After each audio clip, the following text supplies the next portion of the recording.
Welcome. I'm Christine Deane, your DFW Networking Diva, connecting you to who you want to know. And we know in the DFW Networking Divas world, it's all about entrepreneurship, meeting people that we want to talk to, people that can help us grow our business. Anything has to do with entrepreneurship, it's down. That's what we're making happen around here. And I am so excited because today's guest is the Chief Strategy Officer for PM-ProLearn. This is Josh Atkinson, and he's got all sorts of cool stuff he's involved in. Welcome, Josh. Welcome. Thank you so much for having me. Excited to talk. Yes, definitely entrepreneurship, but really the passion of connection and helping people, which is what makes business and more importantly, the world go around. So super excited. Absolutely. Right. So you got this whole thing that you do and you were talking about, and I was like, oh my goodness, we need to share this. More people need to know about what's going on. Talk to us about your passion.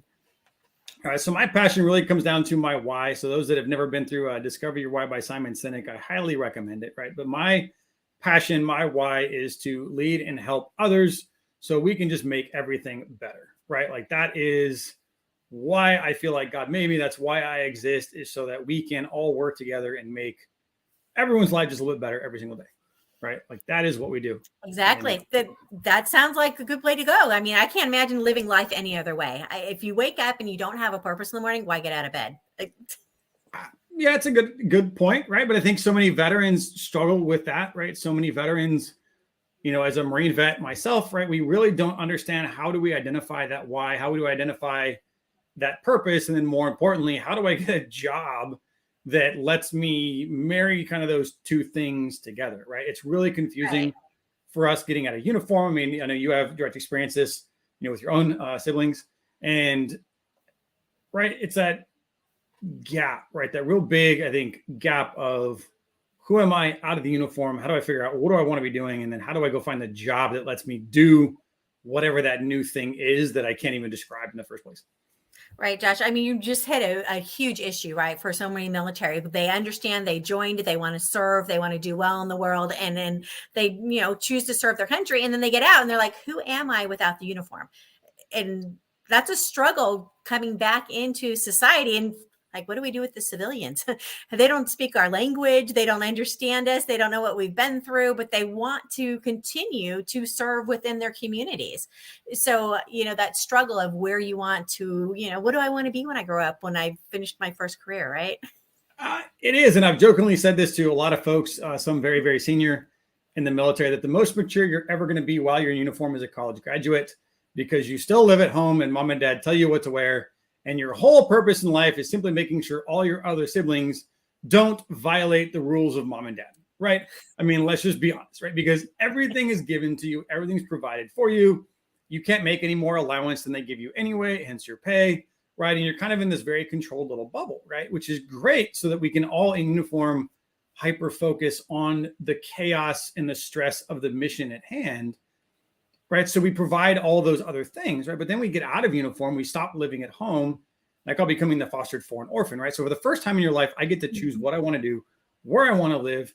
And not only that, I have to provide so much more for me and my family that otherwise just happened, right? And there's such an emotional divide there, right? We don't do enough to teach and prepare veterans what that's like. And to your point on the industry side, right? Civilian companies really want to support veterans. They want to support hiring a veteran, but yet I don't know what you do, right? I don't know what you bring to the table. I don't know what to even call it, right? And I think part of that gap too, when I'm into the military, I walk to a recruiter and say, find me a job, right? And it's that recruiter's job to identify where I fit, right? They're going to evaluate me psychologically and mentally and physically to make sure that I'm the right fit for the military. And then you're going to tell me where I'm going to go. Right? I don't have to think about it. I may not even get a choice in it. I just want to be here because I'm so excited to join the military. Well, then we leave the military and I go to a recruiter and I'm like, hey, I'm here to get a job. I'm like, what job? I'm like, I don't know. You tell me. Right. And it's this really awkward conversation that we have because we just kind of show up thinking that they're going to guide us for it. They're going to do it. And again, just because it's the same title, right? Recruiter and recruiter, that doesn't mean that they have the same job. Right. And I think that goes so much more beyond that, because even the jobs you had in uniform, we think are standardized when I get out of uniform, and they may not be the same thing. And then we really don't realize that a job title in every company is whatever that company wants to call it, right? It's not even standardized not just from military to civilian, but it's not even standardized civilian to civilian, right? And it's foreign, right? It feels awkward and we kind of flounder and we don't know where we are or we don't know what we do. And then I get the job and I realize I don't even want the job because I'm unhappy, but I thought I was going to do it. I mean, there's so much. Oh, so much stuff that goes along with it, Josh. You are so right. And a lot of times, you're getting out and you're thinking, and I've seen a lot of my military buddies do this. They're like, I need a job. And they take the first one that's offered. Right. And it's like, well, that may not necessarily be the best fit for you. Right. That may not be the culture that you want. It may not be doing the job description that you want. Right. But you're thinking, well, I need a job. So I'm going to take that first offer because at least then I'm safe. Right. Correct. I think that's, again, the lack of preparedness. And I know we're talking more about what we're trying to achieve here, with our company. But, I think we don't do a good enough job preparing veterans, right, to give them that foundation, right? So just like a child, when you want to leave home, I need to start putting that college savings plan in place. I need to start putting in education so you know how to manage money. I need to put in coaching tools and tips so that once you're ready to take that step of not being at home, you're not just being kicked out of the nest and told go fly, right? But yeah, that's kind of what the military does when they get out, right? You get this, we spend 2 to 3 years building an identity for you from the boot camp process, right? My senior thesis was on identity transformation, identity formation, right? So the military spent a lot of money on the psychology of identity, and they invest in that singular identity and purpose. And then you get a 5-day class and a pat on the ass saying, good luck, bye, and you're just kind of thrown out of the nest. And I think that's where we start grabbing at everything in front of us, right? We start grabbing at the first job. Why? Because I don't want to be starving. I need something. Right. Or I start grabbing at what I think, right, is going to make me feel fulfilled without being able to describe what would make me fulfilled, right? I mean, so I think there's a huge disconnect in how we prepare veterans to get out. But we are entrepreneurs all at heart. We are used to being given a mission with no experience. So we just do it, right? And we show up and we get it done. But then what, right? Like, how can I have a better transition? How can I have a better journey? Right. Right. And then the options are endless, right? Well, what do you want to do? What do you want me to do? Right. Exactly. The options are endless. They can do anything they want, but that's almost too many options, right? But then they want to fall back into what they know, right? So how do you find a perfect spot for them? Right. And I think that's, part of the passion that the class that we offer, I know you were talking about, or the empowered transition, right? I was going to say, tell me about this class. So the empowered transition is meant to be a rewrite of TAP, right? In some ways, I didn't really think of it that way, but it's meant to be an educational class starting at 3 to 5 years before you get out.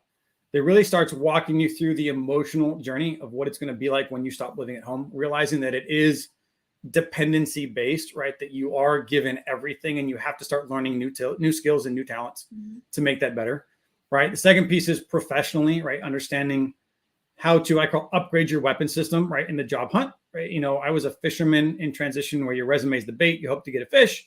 I wanted a guaranteed fish, so I used a headhunter, which I just equate to going to a trout farm and they just throw your resume in front of starving fish, right? So at the end of the day, you're not starving, congratulations, but yet, how do I know if that's really what I wanted to be doing, right? So professionally speaking, exploring, industry certifications, right? Being able to find a way to be credible, right? I think veterans bring a lot of capability to the table. We do a lot of neat things. We do a lot of different things, and we have soft skills and hard skills, but yet we don't get anything while in uniform that lets me show up credible when I leave, right? We get ranks, we get badges, we get tabs, we get medals, we get all these things in uniform that allow us to relate to the family, right? And when I show up, you can easily identify what I am and who I am because it's on my uniform. But we're not doing a good job of letting people take that same credibility with them when they get out, right? So that's what ProLearn does, right? PM-ProLearn is a project management training company that specializes in helping to integrate project management training and certifications into the military, because I did not realize that everything in uniform is a project, right? And veterans are great at that, right? Taking the intent of a contract or a commander's needs, building a plan, identifying people, teams, and resources, milestones, risks, deliverables, and solving it, right? Executing that plan, right? So professionally speaking, we have a lot we bring to the table, but we got to find a way to provide that credibility and that relatability on the way out, right? I think professional certifications are a huge way to do that, right? So the empowered transition is really about understanding the cycle of that journey, right? Emotionally, professionally, then financially, so that we have time, right? If I want to upgrade my weapon in the job hunt, me, right? If I want to build that support system to enable that hunt, right? Finances, they all take time, right? I can't save up 3 to 6 months of savings in my last 3 to 6 months in uniform, right? Like it just doesn't work, right? So not that everybody has that, but if I want to enable me to not be in a panic when I leave the military, I have to be educated and empowered with enough time to build that foundation, right? To build that stability, to build that capability so that transition isn't the big cliff, right? Right now, the gap between, again, emotional, professional and financial current status versus where I need to be in that first job is a chasm, right? It's a massive leap to get over. But if we can help teach this earlier, if we can build that bridge earlier, we stop making it a giant leap, right? It just becomes another step. Now, there's still unknowns. There's still insecurity because we've never done it before. Right. Remember, this happens all the time as you change jobs or you change positions in the military, right? We're thrown into an environment we've never been in. We have to figure it out. But at least I have those things the military gave me, right? I have the finances, I have the pedigree, I have the credibility, I have relatability with other professionals. So I know where I want to go, right? And I think without that, we make transitions so much harder, right? So again, it's a free class. It's about 2 hours, 3 hours long, depending on the audience, but it's really geared for helping to build and train to a foundation, right? So that our veterans are better prepared when it finally comes time to hang up the uniform and they want to get out. Right. So that class, it sounds like, is best done before they reach that last 3 to 5 days, right? Where here you go and boom. Yeah, it's really geared. I mean, anyone can go through it. A lot of times I teach it now to guys that are about 6 months out. I'm really trying to get it to that 3 to 5 years out point, right? Not because I want to civilianize the military in that capacity, but I want to help them learn so they have a choice and they can start taking action when there's still time to take action. So right, because nobody likes to make decisions the last moment and feel like you're scrambling, right? It's much better to have some time to prepare for it and really put some thought into it ahead of time rather than just trying to just, like you said, jump. Correct. And that's where but it takes time. And I think we're not taught those things in the military. It's uncomfortable to explore them in the military. And oftentimes we avoid the uncomfortable, right? We don't like conflict. I think it's human nature to avoid conflict, and trying to figure out what I want to do and what I want to be and how to get there when I get out is emotionally conflicting, right? So, you feel almost disloyal to the military from starting to think about exiting. It's this weird dynamic that we avoid until you're thrown into it. Granted, veterans I think in some ways being thrown into the chaos. But when you're married, when you have kids, when there's a family involved, right, that chaos doesn't just impact you, it impacts everyone. Right. So they're wanting the stability, right? They've gone from something that was stable, was consistent. It may not always be known for being the best paying job, right? But the consistency was there and it was reliable and you knew you can count on it. Now you're going into the civilian sector, which is a whole different ballgame. 100%, right? I say the only stable thing in transition is you, the individual, right? That is constant. Everything else about you is now a variable in transition, unless you're retiring and you get your allowance check from mom and dad, right? I mean, you get at least some guaranteed allowance every single month, and they're still going to pay for your medical bills. So if you're retiring, you still have some stability there. But emotionally, you don't have anything, right? I mean, you don't have any stability, and the only constant is you. But there's great freedom in that too, right? There's a freedom that I get to pick what I want. There's freedom that I don't have to stay if I don't like the job. There's freedom to provide a better life for my family, right? The capitalism of the United States, which is great, that gives me choices. But in uniform, it's really more socialistic in some ways. Like you just grow in the progression you're given. You don't have a lot of those freedoms. You have a lot of other freedoms, right? So it's weird. It's a weird dichotomy in uniform of teaching you bias for action and autonomy and freedom to run while not allowing you any professional growth freedom beyond what the family's willing to give you. And then you get out and now I have freedoms that I never had before. And it can be overwhelming. It can be, unnerving. It can be destabilizing. So we have to do better to train and teach that earlier, in my opinion. Oh, I agree 110%. And the struggle that we see, and the last statistics I heard was a veteran will change jobs 7 different times before they finally get someplace that they're comfortable. If there's anything we can do to make that process a little bit smoother and a little bit easier, I'm all for it, right? Yeah, and I think there are, and that's what this class kind of starts a process to outline that, right? I actually pull in what I learned in acquisition requirements to start mapping what it is that I want, not by title. Right? I think it's human nature to talk in solutions. Right? If I say, where do you want to go? What do you want for dinner? You're going to give me the name of a restaurant, right? If I say, where do you want to go on vacation? You're going to give me a destination you want to go to. Where if I look at the attributes of the requirements side of that conversation, right? Where I want to go for dinner is somewhere that's going to cost less than this dollar, have this much flavor, be eatable in my hand and while I'm driving with one hand in the car. And I want it made in less than 5 minutes. And I want some caloric intake to let me go work out and not be fat or whatever, right? There's all these little nuances that we're rapidly computing that immediately throw into here's the answer, right? Here's the solution that I want, right? Or even, vacation. Where do you want to go? I want to go to Greece. Right? Really? Well, I want to go somewhere that allows me to unplug and disconnect in a foreign country that's going to cost me less than so much in travel that I can get there in so many hours. And while I'm there, I can see beautiful scenery and have good food and relax and unwind so that at the end of the day, I'm rejuvenated. Right? But if I actually write down those requirements, maybe it isn't Greece, maybe it's a mountain cabin, maybe it's somewhere else because I'm going to get there by car instead of by plane. And if I can write down the requirements, if I can write down what it is that I want by attribute, then I can evaluate all the potential solutions that are in front of me, right? And even my own story as accidental entrepreneur, right? I'm now doing the job that I first said I would never, ever want to have. Sales, right? Like when I used a headhunter, thankfully they coached us into different job markets and we did case studies on operations and marketing and sales and project management and yada, yada, right? And I was like, cool. So what field do you think you want to go into, right? They're trying to help us narrow that down so they can sell us in the market. Right? Because an unhappy, candidate doesn't make a good sale. So I said, I don't want sales, right? I don't want that at all because in my mind, sales was trying to convince somebody to buy something they don't want and don't need. And yet with PM-ProLearn, right, as an entrepreneur with the product of, project management certifications, trying to help veterans improve who they are now in uniform and be set up for success and beyond, right? My job happens to be sales and I love it because it's fulfilling my why of helping people. It lets me use all the same skills that I had in project management, where the project is build company, right? And state is, profitability. So I can take those same skills that I've used in project management and strategic thinking and military leadership, aligned with my why of helping people. That happens to be the role I call sales, right? Or business strategy or whatever you want to title it. But that's my function in this department. But I would never have gone here until I was able to actually look at my requirements. Right? What do I want to be doing in a day-to-day interaction standpoint? What purpose do I want to fulfill? And when I start mapping requirements, then I can evaluate, is this job title in this industry with this structure, with this purpose, with this company's vision, and alignment to me and my needs. Right. Oh, absolutely, Josh. You're hitting the nail on the head right there. And not all companies are created equal. Not all cultures are created equal. And it's more than just a job title. I want to be, right? What is that job title entitle? What does that mean, right?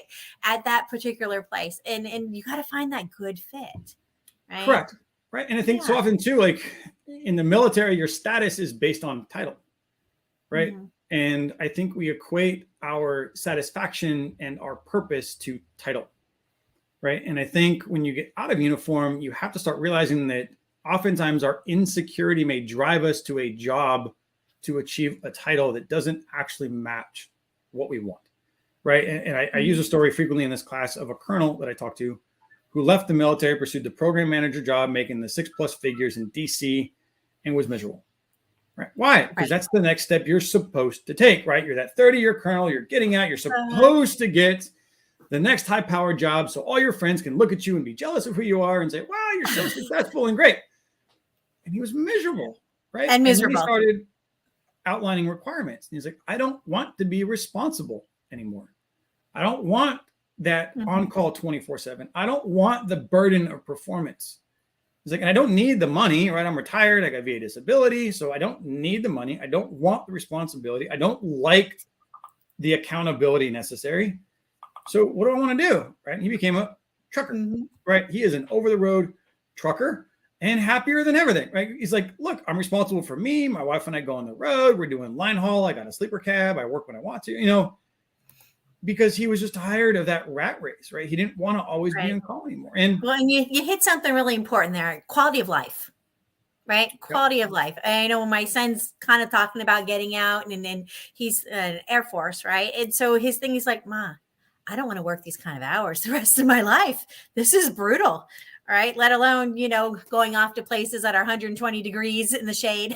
Right. I mean, there's certain things that you're like quality of life and what you're looking for. Right. Yes. And yes, right. I think quality of life is part of it, but I think there's also a culture and an identity that you can't ever get back in the military. Right. And I think one thing you forget, like I've been through SEER school and Arctic survival school and all these miserable experiences. Right. But yet I'm getting paid to go through them when I realize civilians pay to go through them. Right. I mean, so here I am getting a chance to do these things that other people pay money for, to have these experiences that I'm never going to get back again.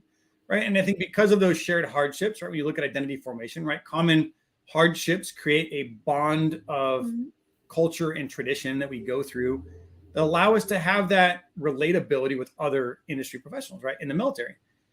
And you're going to realize that, like, yeah, I'm not going to be in those places, but I'm never going to have that bond again with the employees that I work with, because we're not going to those crappier than life places. Right. So true. He loved his time overseas. He's like, Mom, the experience, the togetherness, that there's just something that's unrepeatable. It is. And I think using a sports analogy, right, deployments are playing the game and everything else is just practice. Right. So I think when you finally go overseas, I've been there twice. Not as bad as a lot of my friends had it, right, but still not what people would call voluntarily comfortable. But yet everything you train for while at home station or while in the US is simply practice, right? But you want to go play, right? You want to go use the skills that you were given to go action the job you were designed for, really, right? So I think deployments or overseas assignments and things are ways to go play the game, right? So, I volunteered for my second deployment. I thought one's coming anyway, but I was like, I want to do one more in case I don't make major. I want to go do it again, right? I want to do it on my own terms, right? So I found a deployment, I volunteered for it, and I loved it, right? It was a great chance. Again, it's like, that's everything you've trained for, is to go deploy and do it for real. And there's just something about it, right? There's something you can't replicate anywhere else. And as a civilian, you'll never have that feeling again.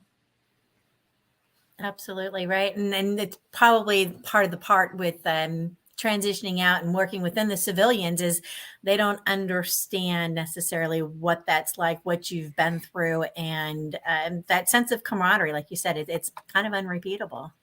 It is, right? And I mean, thankfully at PM-ProLearn, we work with a team of all veterans and military spouses. For the most part, we got a couple now non-military, but they're related to other military, right? But it's nice that I can use terms like, we're hiring a full-time sales guy, I think today. Had an interview, and it's like, hey, our job is the J5, right? We're future ops. And then you go to the J3 and then J33, and we hand stuff. And I can use these terms that in the military are commonplace. But yet what the heck are you talking about? It's like, hey, how does sales work? Well, territories are like fire boundaries and areas of responsibility. And if you've got a candidate in this area, you got to do cross-fire coordinations with the salesman that owns the territory, because that's his area of responsibility, right? So like tracking the enemy, if you're going to go over there, you got to make sure that he's not already targeting that area and going to blow it up, right? So before you go action and kill that target, you need to talk to him to make sure he's not killing that target, right? I mean, and the civilians are going, what? Why do you want to kill who?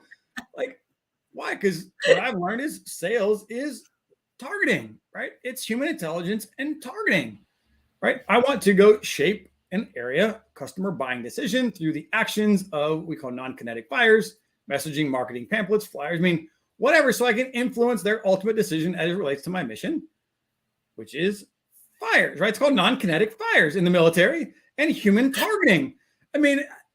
But if you're not a military guy, if you haven't been on a staff that's done that kind of stuff, be like, what in the world are you talking about, right? And I think that's where, not only that class that we talk about, the empowered transition, I was at a staffing convention a couple of weeks ago on how to hire, onboard, and retain veteran talent, right? To help educate civilians on how military might be a great fit into what you do. I did not understand that my experience in human intelligence and doing fires coordination made me great at marketing and sales, right? Skills that I would have never connected together. Yet here I have an understanding on human influence, and then, project management and learning about stakeholder management and communication strategy through getting my PMP, right? Which is really about influencing the actions of your team, whether it's a customer or a buyer or whoever, relative to the mission, my project of grow company, right? These things all kind of weave together, right? So that's why, I'd love to talk to people. If you're listening to this, I'm like, hey, how do we one, empower veterans and teach them earlier. How do we hire, onboard, and retain veteran talent is another free class. And the last class that we teach is called Why Veterans Make Great Project Managers, right? And the power of certifications, right? Because again, I don't think veterans really understand while you're in uniform that every operation you plan and execute as a civilian is called a project, right? And the fact that I can use all of my years in uniform to get certified in, Agile, Lean Six Sigma, and PMP to be a more effective leader while I'm in uniform and simultaneously, right, create that job credibility, that industry relatability, so I can use the terms that you might understand while also being able to take all the stuff the military taught me at the same time, right? So it's not, I say civilianizing the force, right? It's actually making the force more lethal in terms of our responsibility as service members through industry standards, right? Because industry cares about a lot of the same things that the military cares about, right? Ultimately, every business is focused on two high priority things: customer satisfaction and profit, right? Every project manager is hyper-focused on two primary things, right? Customer satisfaction and profit. Only they give you tools to make sure that you achieve both of those things, right? Through earned value management and stakeholder management and risk management and schedule management, all those things that project managers do. What we don't really think about is that the military is hyper-focused on two primary things: customer satisfaction and profit, right? Really, it comes down to the commander's intent, right? Satisfying the intent of the command and the mission that I've been given and doing it within the resources that I've been provided, right? Mm-hmm. Profitability, right? How do I create the tools and skills and resources necessary to satisfy the commander's intent, given the team and resources I've been provided, and do it faster, better, and cheaper than what we thought? Right? Project management. Right? I mean, so it's amazing to see. And I was blessed to see this. I got Lean Six in uniform. I got PMP while I was a division planner. And my first thought, which was the core of why we founded PM-ProLearn, is why are we not integrating at least project management skills in uniform to make us more lethal and credible at the same time, right? Why aren't we intentionally integrating industry standards into the training cycle for those in uniform so we can be better now and make transition better later, right? And that goes to kind of the second half of that class, the power of certifications, right? I think certifications are so important, right? Not everybody needs their PMP. I'll be the first to tell you, not everyone needs their PMP, but I will also be the first to tell you that everyone getting training in project management will be a better teammate and an employee in every business they will ever go into, right? So it will never hurt you to get it, but not everybody needs it, right? But other certifications, right? Whether it's CompTIA, Net Plus, Sec Plus, SHRM, like getting a you're throwing a bunch of letters and numbers around. You're doing that military thing, all that jargon. No, these are all industry things, right? I mean, these are industry ones. Yeah, but you CompTIA, love your jargon, right? Like CompTIA is a certification in IT, right? Security Plus is a certification in IT. SHRM or SPHR, right? Or HR certifications, Net Plus, Security Plus, right? ITIL, right? There's so many certs out there. There's cyber certifications out there, right? I think getting those and learning about them while you're in uniform lets you have tools and things that you can apply while you're in uniform. But then in transition, I already have, again, that credibility and that capability and that relatability when I get out, right? So I don't have to wait until the end. And programs like the Army's Credentialing Assistance, right? Coast Guard Credentialing Assistance, Air Force Cool, right? There's free funding available to you while you're still in uniform to start bridging that divide, right? Soldiers have $4,000 every single year that's use or lose for either college or certifications. Yet most don't consider it until I'm a year out, right? Back to the empowered transition. Look, I have free resources that could build a much better foundation for me if I knew about them when I was in, if I knew why to use them when I was in, if I knew how this applied to me when I was in, then I can build my weapon system, right? And my support system earlier to have a better transition or have the option of a better transition later. And yet so many don't even know their benefits exist. So many don't know how to use them. They don't understand that, hey, at least in project management, I can use all of my military experience to qualify for the application and get my PMP, right? Get Agile, get Lean Six Sigma, right? Get these certs that have hundreds of thousands of jobs on the outside that I could have had, right? I could have been a certified professional with 10 years after certification, right? And some of our alumni have come back with that feedback, right? One guy, Special Forces, right? Operator, got PMP and Agile. Now he's an IT PM for Lockheed Martin, right? He's like, I would have never had the opportunity to get that job if I wasn't already certified Right. in the interview, right? So again, these aren't silver bullets. These aren't guarantees. Right. But the certifications help open doors. They do, right? They bridge that false perception divide, because whether we like it or not, 1% of the population is a veteran, right? Or has served, right? All the way back through any war that's out there, which means the other 99% learn about veterans either from limited interaction or Hollywood. Mm-hmm. Well, I would tend to say that Hollywood's description of a veteran is not universal to everyone, nor is it the complete picture, right? So, thank you, Maverick. We're all rule-breaking people that are willing to push all the boundaries and break shit, or is it, American Sniper? Is it Lone Survivor? Like, what's the video? Pick your flavor. Maybe it's Major Payne, right? Or heck, let's go back to Rambo, right? We're all just loose cannons about to shoot up the place. I mean, who knows what the impression is or the bias is that you're walking into?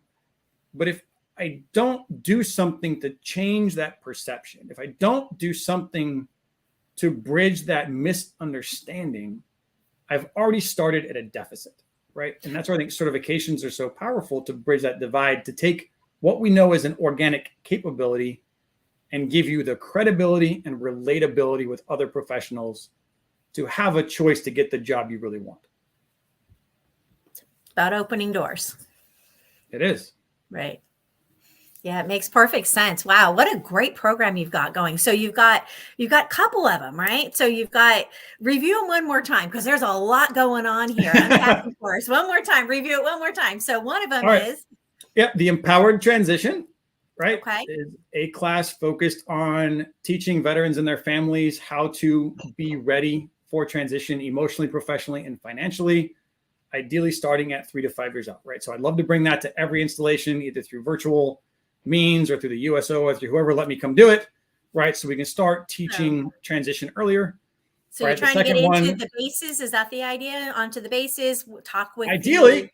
I'd love to get it on base. I know Michael Quinn's out there talking about how to make pretty bait called LinkedIn, right? Like, how do you make a really good profile, which is key. Like, I have to have the credibility or make the image match the story, but I want to teach people how to prepare and how to hunt, right? How to identify what I want to do, how to network, how to do more, right? So it's on base, virtual, anywhere in the world, right? I'm trying to get this out there. Right. So request number one is, who do we know that needs to hear this, and who do they know that they can introduce us to? So we want to on an introduction to anybody that's going to help you get access to those veterans before they become veterans, when they're still active duty military. Right. This way you can help get them transitioned and get them prepared and ready to march on to their next phase, right? When they're ready to go into civilian. Yeah. Yep.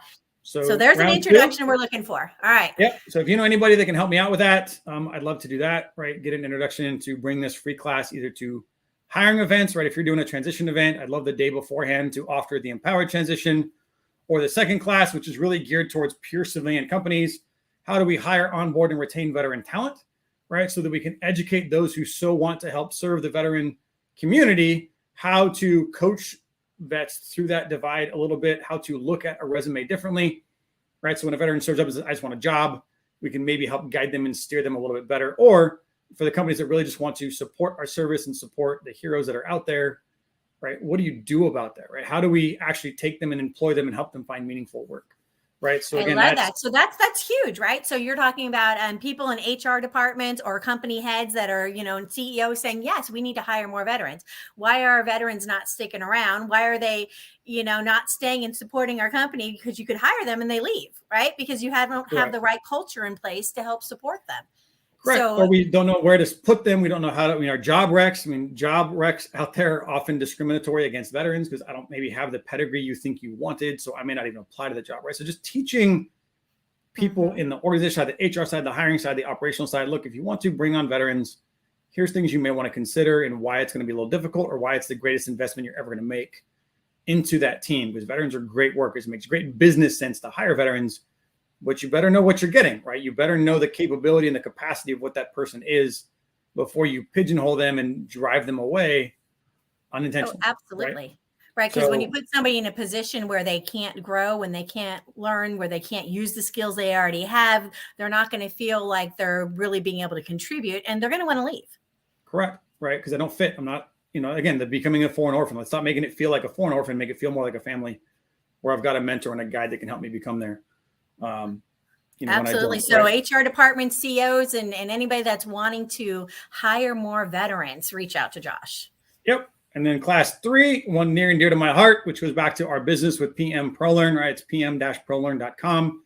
If you're hearing this out there, or it's scrolling in the bottom, right, shoot me a note, but it's a class called Why Veterans Make Great Project Managers and the Power of Certifications. It's really geared towards both industry or, active duty or anyone in the veteran space, to really just let them understand how everything that you do in uniform really is aligned to what civilians call project management. How do I become certified?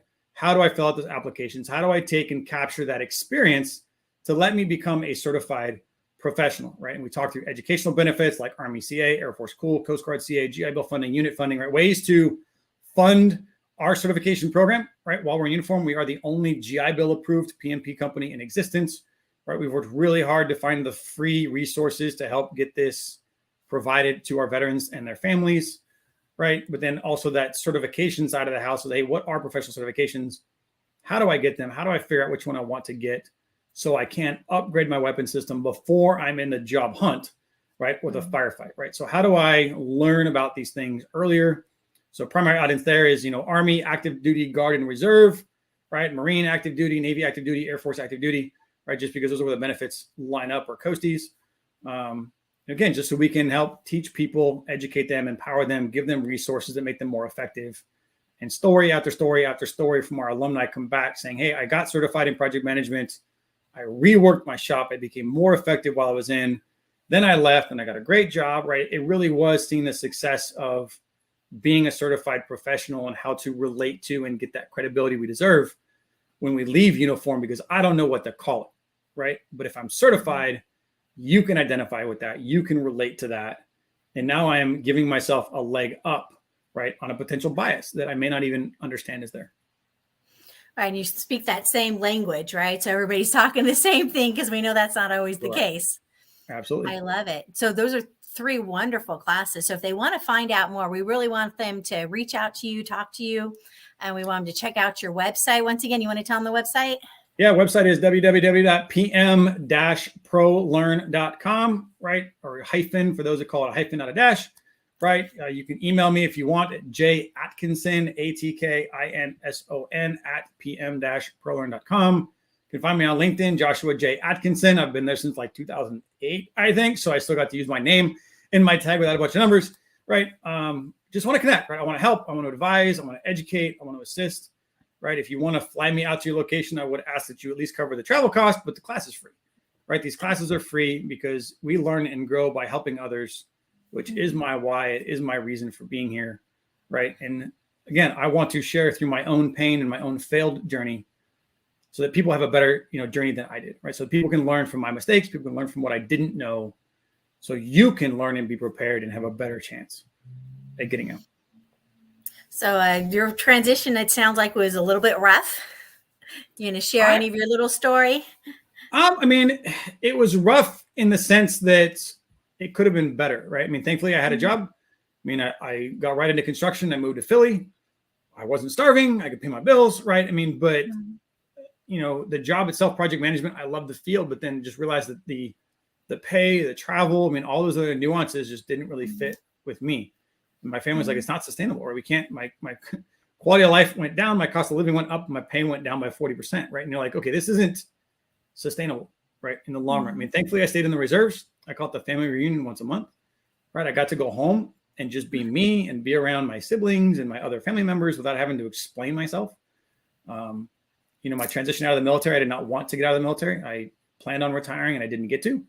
So I'm a non-select major, right? So the emotional pain of that, of just feeling betrayed, feeling rejected and conflicted because I didn't want to get out, right? I didn't want to stop being a Marine. I was just told you can't be one anymore, right? So, I mean, that was more the frustration that, on paper, it was fine. I wasn't starving. I had a place to live, benefits.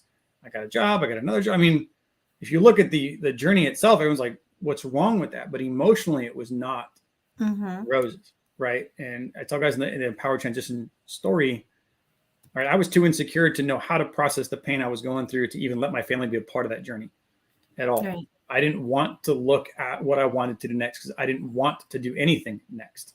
Right. I didn't want to stop being a Marine.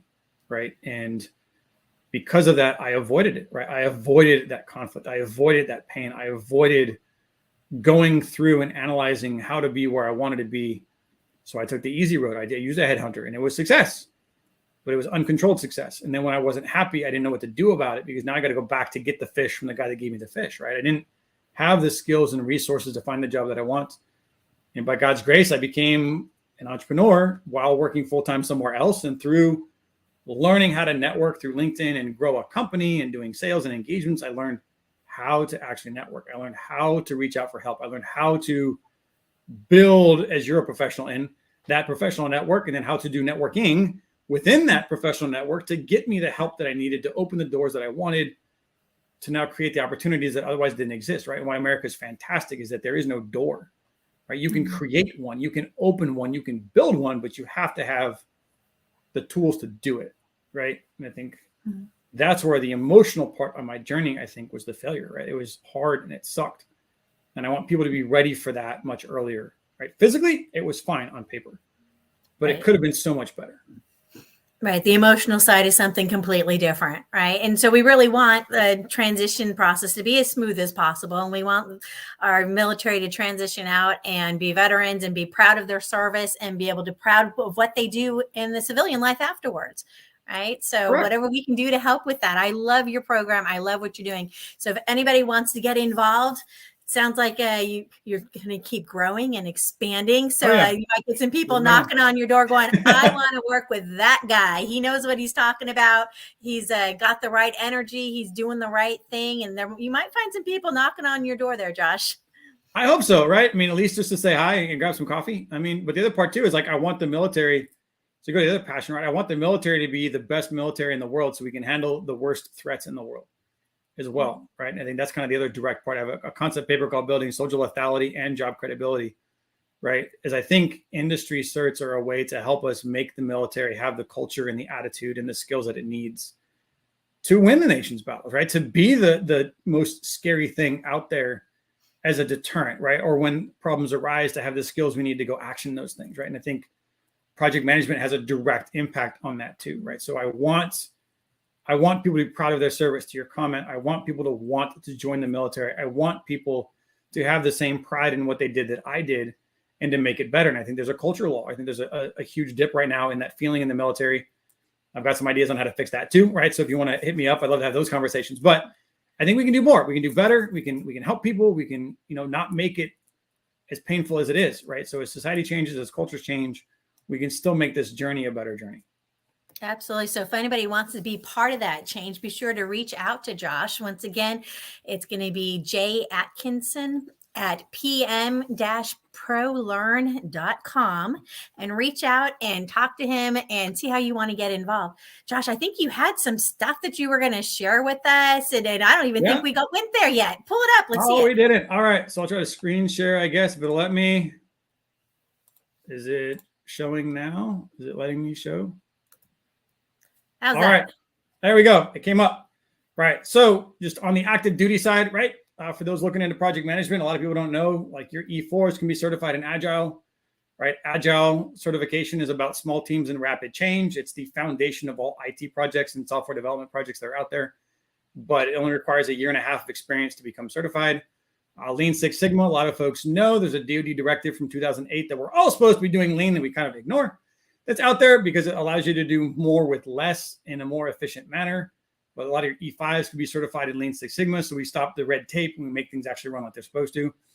And then PMP kind of as step 3 could be started by E6, right? So this is kind of our strategy and our vision is integrating this training. Right now, this is a slide geared towards soldiers for the most part because they have that free educational benefit, but it applies to every branch out there. We say find 8, pick a date, right? So if you want training at your installation, at your location with a group, find 8 people to join you. Tell me when you want it, where you want it, how you want it. And we cover travel for in-person or we schedule it virtually, right? Anywhere in the world, right? Kuwait, we're doing classes in the evenings. We're in Japan, we're in Korea, right? We're doing a class out of Honduras in January for a group down there, right? As an evening virtual class. So we want this to become available for you when it would work and delivered in the format for you, right? It's no risk because we include the exam fees with the cost of our training. So there's no payback requirement. There's no obligation to any soldier using this who goes through the program. Right, once you finish the 3-day or 5-day class, where it's 21 or 35 hours, you are complete. If you want to test, we pay for it. And you get a year of access to attend as many times as you want with a live help desk with our full team of veterans, right? So we're really trying to flip the training industry on its head a little bit with training as a service. And there's no service obligation for anyone using this. Again, active guard and reserve in the Army as well.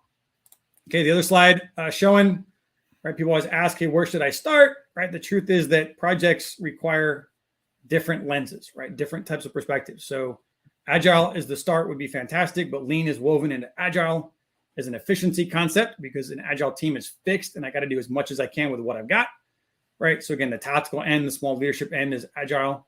Lean 6 is about efficiency and quality. So a lot of your admin things, your logistical distribution things, your bureaucratic red tape junk that make the military so slow, right, are made better by using Lean Six Sigma.